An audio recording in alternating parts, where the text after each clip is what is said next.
আজকের গবেষণা how to be an introvert introvert introvert introvert warning this is the most useless video of your life. তোমরা হয়তো এটা ভাবতে পারো যে ইন্ট্রোভার্ট হওয়ার টিউটোরিয়াল কি যে হবে এই দেশের। দেশের কিছুই হবে না। এই ভিডিওটা টিউটোরিয়াল না, আবার টিউটোরিয়ালও। ভিডিও শুরু কর। ইন্ট্রোভার্ট এই শব্দটা দুনিয়ার মাঝে অনেক ডেফিনেশন আছে।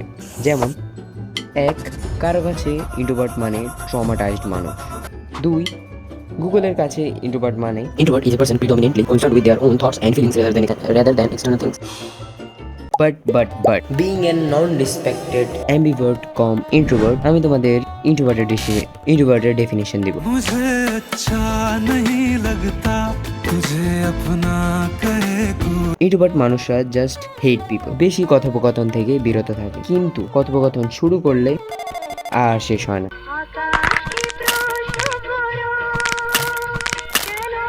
নিজের রুমে বসে বিয়ার বাইসেপসের সাথে পডকাস্ট করা, বিয়ার বাইসেপসের সাথেই, কারণ